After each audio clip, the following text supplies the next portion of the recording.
Hey everybody, Marty Mazorra. Going to spend just a couple minutes with you. I'm going to move quickly here on the whiteboard. I want to talk about incentives. Going to start first with the private sector. This is where you and I live and pursue our dreams and make a better world in the process, as Adam Smith taught some 200 plus years ago. My favorite way of illustrating that is to use Milton Friedman's Ways We Spend Money. He said that when you and I spend our own money on ourselves, that we pursue high quality at the best possible price. These producers, therefore, must compete on those terms for our business. And those who do it well will expand their enterprises, they will invest, they will invent, they'll no doubt hire people, and while making great lives for themselves, they will enrich our lives in the process. Those who fail must be allowed to. Hopefully they'll learn lessons and go exploit their talents in better suited industries. Folks, that's it. That's the private sector in a nutshell. The incentives are wonderful. It's not a perfect place. Of course, there will always be your bad actors. That's why we need government. We need a good set of laws that we enforce to protect ourselves from one another. But at the end of the day, you got to agree. It's a beautiful story. Now the public sector or government. This is where we do the things collectively that we think we can do better than we can individually. It's also where the politician gets to spend other people's money on other people. And as Dr. Friedman correctly pointed out, you don't get a lot of attention, if any, paid to price and quality. Now, it's not that the politician isn't after a great bang for our buck. It's just that when it's not coming out of his own pocket, well, of course, that's a whole different proposition altogether. He indeed has his objectives, not the least of which, of course, is keeping his job.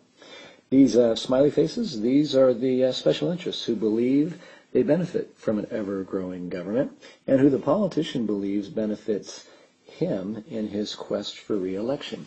What are they after? Well, let's just call it welfare of all varieties. When we're talking the corporate variety, well, it could be the subsidy. Could be the tariff of their foreign competition's products. Could be the tax loophole. Could be the bending of other regulations in their favor. Now, these special interests come in all shapes and sizes. There are unions, no doubt, various industries. There's also those folks who really have the best of intentions. Maybe they just want to help the needy.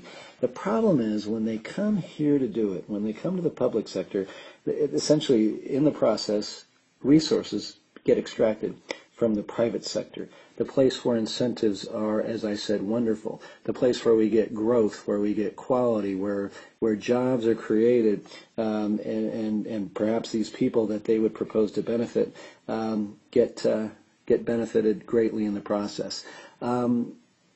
So, folks, essentially what you have over here is you have, in some instances, certainly not all instances, you have some special interest groups, as I said, with good intentions. It's just that their view of the world is a bit distorted in my estimation.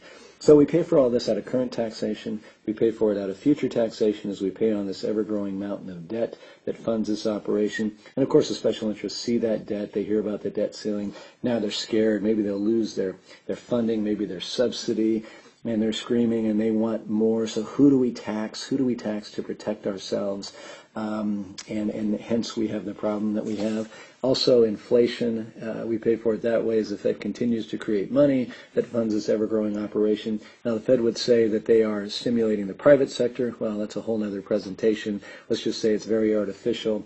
And as they're buying up all those government securities, well, they're keeping interest rates very, very low, which essentially makes it easy for the politician to continue doing the very same thing.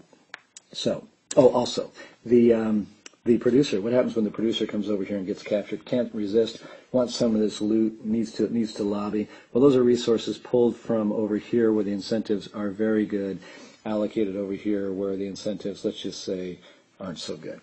Now, what do we do about it? What do we do about this definite crowding out of the private sector as we grow the government? How do we not become Europe? Because this is indeed their story. Well, are we going to get better politicians? Are we going to elect better people? Do you really think either side of the aisle has anyone who doesn't come or won't come packing with his or her own special interests? I certainly don't think so.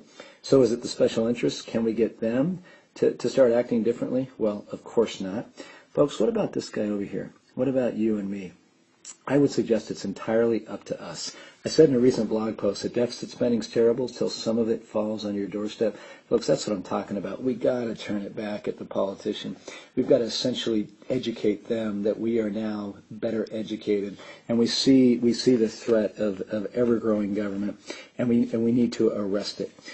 Folks, if we can't turn the corner ourselves that way, we'll ultimately get to a better place, but I'm afraid it'll only come after a great deal of pain first.